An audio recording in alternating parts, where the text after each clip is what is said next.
Hello everyone, we are back with Glenn Velvet Reviews today. If you saw, I already did the unboxing on this, and only reason is I split apart the videos just because, like I said, I have ADD and I just figure everybody else does, and after a certain amount of time you know, get kind of bored with the video or you just lose interest. I don't know whatever happens, but whatever happens, happens with people. Anyway, we're going to install this together right now. I have the Sensi that I used to have. We had to go through 2 or 3 of these within the last 5 years. Okay, just to let you know, for some reason, the Sensis, I got the original one that came out. It broke probably a year later and it stopped working, and then another one stopped working after that. This is either the second or the third Sensi that we've been on in 5 years. Maybe you guys have good whatever with it, but I don't know, it just, you know. And the only reason we got this one is because you do not need a C wire for it to be smart. In my opinion, find a way to put that C wire, because the ones that don't need a C wire, maybe unless you have premium best internet and not a highway of trucks in front of your house that maybe mess with the signals. But we don't have that luxury here at all of good service throughout the house with Wi-Fi's and stuff like that. We need everything hardwired. They don't have hardwired internet for these yet that I've seen. Otherwise, I would have been on that in a second. But they don't. So we're having problems with this. Let's get this one installed. You guys are just going to see the install. Let's do a review of you know, setting up the schedules and stuff like that, and we'll go from there. All right, make sure the power is off going to the unit, okay, downstairs. Because not the point that you're going to get electrocuted. This is 24 volts. I've gotten shocked with 24 volts all the time. It's like a little, I don't even know what to tell you. It's like maybe a spark from the barbecue. You ever get the spark from the barbecue by accident? It's like a little thing like that. It doesn't really, you know, do anything. It's like someone maybe giving you a little pinch or something. But anyway, the reason why you don't want to join any of these wires together for that long, after like probably 10 seconds or even longer, it depends on how old your transformer is. You'll short this out, and if you short your transformer out, most likely your transformer doesn't have a reset on it. Those ones are awesome. I used to install those when they came out, the transformers with the resets on them, and it was like a game changer of, you know, having storms and shorts and then having the transformer burn out. And commercial transformers, guys, are like, you know, hundreds of dollars when they burn out. It's not like residential. So to save money, you know what I mean? You don't want to, you know, whatever. Mine's going to be a little bit different of a setup than everybody else's, as you can see, depending on your wall, depending on your backing. Mine's kind of bootleg and ugly, yes. And this is kind of small. It's not going to block a lot, but we are going to come back, going to do a review of painting and see, you know, what new products they have for painting or whatever the case may be. All right, I got an R and a W. My setup is I do not have central air. We do not have a luxury of central air in my house. I do apologize. We have only window units, which is, you know, it is what it is. But since we only have that, we only have, you know, baseboard heat, and that's why there's only 2 wires on mine compared to others, so you guys know what's going on here. So I have my R and my W. Mine's like, I don't even really have to label mine, but that's why they give you these stickers, okay, guys, inside there. If you're doing this, use the stickers, label it, because if you mess up, it can cost you a lot of money that you don't. Why? Extra 2 or 3 minutes, it's going to save you way more down the line, unless, you know, you get the parts for free or something, or like I said, whatever is your circumstance. You just wrap it around just like that, and then you have the R on it, and then you would wrap the W around that. I don't need that because I don't have any crazy stuff going on over here. Like I said, this seems very simple. If you've done one within the last, you know, certain amount of time, you're going to remember how to do them. They make them very simple just because it's has to be a standard, you know, across the board.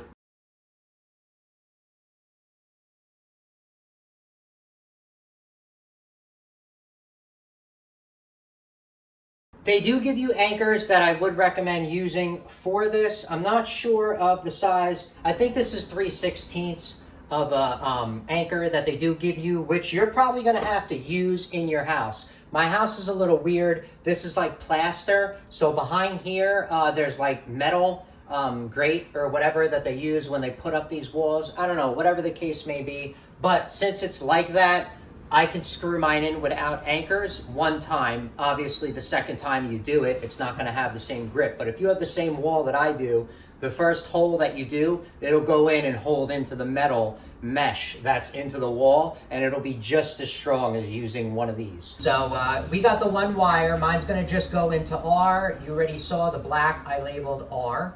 All right.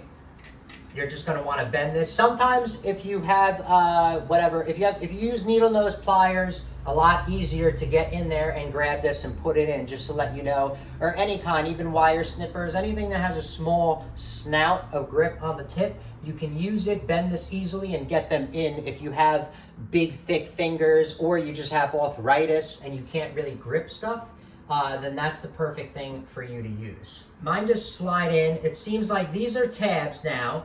They don't, back in the day, right, they used to what, screw right in? All right, I got my R in. These are quick tabs. All you do is push it in and this goes down and they lock right in. Really cool design. As you saw in the old one, there's used to be screws. I don't know if everyone still has screws. Sometimes people think screws are a better connection, so the company will never change. Doesn't matter to me. I really don't care. I like everything because I install it, so I just don't care. And everything works for me. Sometimes when you get these quick connects though, they wear out and then you have a big problem on your hands. All right, we just have to get my, get the W in because we're gonna have heating. My heating is W, the white wire. All right, I'm done. I got the W, I got the R. Like I said, you're gonna have different wires. If you're gonna have cooling, you're gonna use Y. You know, you're going to use G for your fan. Common, you're most likely going to have, or you're going to want to have if you're going to be doing any smart stuff. Y2, you know, second cooling, second stage, and they have second stage heat or whatever. A bunch of stuff they have on here, obviously. You're not going to go, but you're not going to use everything unless you really are going to just hire a professional to do it, or, you know, whatever. Now we're going to go through the setup on this together. These are usually self-explanatory, at least, you know, when I install these at restaurants or, you know, whatever. When I did these, you just put them in and it goes through the settings. So we'll go through that together. And like I said, because this is the first time of the install for it. All right, let's plug this in, see what we got, do this together. Since this is the first time we are using this, it's gonna set up perfectly. So we just gotta set the date, which is what? All right, it's blinking. We got the second, select. 12-hour, yes, we don't want 24-hour, select. What time is it exactly right now? And the reason why, obviously, you got to set all this up is because this is not Wi-Fi, so it's not going to... Usually the Wi-Fi, I would think so, would automatically set the date, the time, and all that, but this one is not. This one does feel nicer than the other one. I don't know, but this one does feel pretty nice with the rubber. I think it definitely would have felt better than the other one that we were going to get instead, so the 12, 15, 12, whatever it was, dollars extra, this one was definitely worth it. It wasn't like I said, mostly for the vision thing too. All right, this says, this is for system setup options is what it says.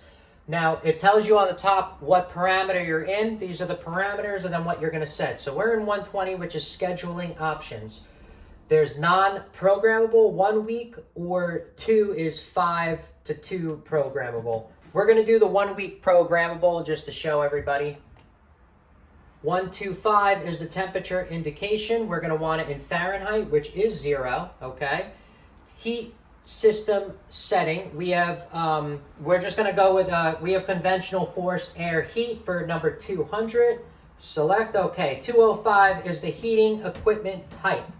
We have 1, which is I have standard efficiency, otherwise 2 is high efficiency. All right, 220. Oh, we skipped 218. That's for reversing valve. How many stages do you have on your compressor for cooling would be 220. I have 0, select. 221 heat stages. 1 heat stage is what I got. It jumps up to 425, which is the smart response. It has smart response, which it says that it's a comfort setting. It'll heat or cool your equipment. It'll turn on earlier than it's supposed to. We don't really want that. I'm going to put 0 because we're pretty standard. You know, we don't want any extra stuff like that. I think that's going to be extra. 711 is air filter replacement reminder. We don't care because we don't have any air filters. This is only going to be used for heat. Select is daylight savings time. We do want on for now because I don't know if they're taking that away yet. And now it says done. Hit select.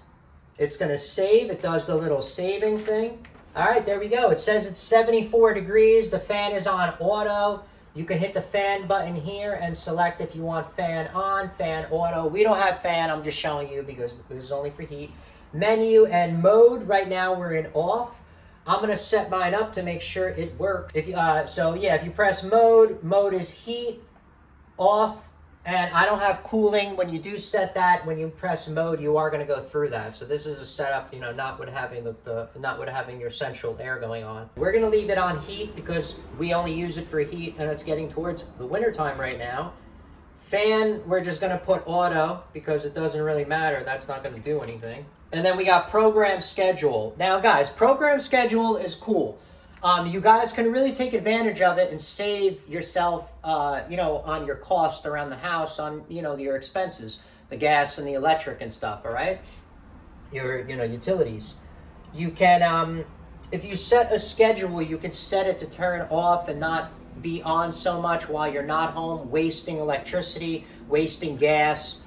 You can set it around there. I'm going to just go through a little bit of it, but you're going to set it up to how your day is. Everyone's day is going to be different, what they're going to want it to be. We're going to do a small schedule right here, nothing crazy, because I already gave you the instructions. You can have wake, away, home, and sleep, all right? And I've used all those. You can do whatever of how it goes on, but let's just see what's up. You're going to hit the menu button over here is what it says, all right? Now it says program. We're going to hit select, and mine already says on, all right? We're going to hit select for on, all right? And then it tells you what days are up the top. Monday, Tuesday, Wednesday, Thursday, Friday, SS, Saturday, Sunday, all right? You can set either one specific day, different days. You could do a couple of different programmings with these new ones. Mine's going to be just simple for the entire week, but if you're going to be different on Saturday, Sunday, you could set that. And you just press that. Mine is wake. You could set it for wake or whatever temperature you're going to do, blah, blah, blah. I mean, I'm not going to do anything crazy, but you set the time and you just go through it. So wake, say it would be 70. You hit select. You want it to go on. That sounds great. Okay. You set the time, go up and down. 6:15 goes in 15 increments. Okay. You would hit select. It would heat at 70 and wake up. That's it. Bam. And then it goes to away. You set the same time for away. All right. And then you go through. You could set 4 time periods for this thing to go on and off and cycle throughout your day, whatever you're going to do. All right. I just wanted to show you how to do it, how simple that was. And look, now it just goes to the next one and you just keep hitting it until it's saved and you're done. And now you're on the program. Now, when you hit home, it's going to save. It says it's following the schedule right now. It'll say that on your display or whatever. Now we're back to the home page. Okay, guys? You can always override your schedule if you come out of the bath, whatever the case may be. If you're cold, hot, whatever, you can override it. As soon as you change these, see, it says temporarily hold. So it's only going to hold for a certain amount of time. Now, the first one is the temporary hold. That'll just hold it for whatever temperature you set it until the next cycle, okay? So it's going to stay at 80 degrees, okay, until whatever you set the time for that the next cycle, your wake, your sleep, and that is what they're talking about for the cycle, okay, guys? Then there is the permanent hold that you can do, okay? If you're going to do that, you do the same thing. Press the set temperature to whatever, and then what you're going to do is, while it's flashing, while this temperature is flashing, so let me show you. You're going to hit this, and then you're going to hold this in. All right, after you set it, you can set between, if you need to go off your schedule, you just hit this hold button. It goes for temporary hold or permanent hold, okay? And that's it. Very simple. If you have to change it you don't want to follow the schedule, all right? All right, I'm turning my programming off, just showing you. You just go right back in, hit select, and now mine is off. We're not going to do the programming right now. I'm just showing that all, just for you guys, honestly, because that was our problem. We need a new thermostat. That's the reason why. This is honestly me showing you, just changing out the thermostat because the Sensi was broken, all right? And that's it. you know, we're gonna come back. We gotta repaint. Obviously, I did some work over on the other wall. I think you guys saw as well. So this has to be, you know, all sexified over here. All right, everybody. That's it for Glenn Velvet reviews on the installation of me replacing that Sensi with this Honeywell home thermostat that we got going on here. If you have any questions or comments, please post them down below. I would love to know. Also, subscribe to my channel. Join me on my review adventures as I try to put up stuff to help out the community, just like I get help from the community. If you would like, unless you dislike me or whatever the case may be, you can help support the channel. If you're going to buy this or anything off Amazon, you can click the affiliate links down below, and they give me a small percentage that I guess somehow accumulates into something eventually at some point. But other than that, you can also support me on YouTube. From what I saw, they have new ways to support the channel. And if you do decide to support the channel, make sure you check back to see that I am putting your support back into the channel, getting newer stuff and more stuff to install, and getting, you know, testing equipment or whatever to give you more, you know, numbers behind, you know, pretty much the reviews that I'm doing. All right. So that's it, everybody. I'm out. Bye-bye.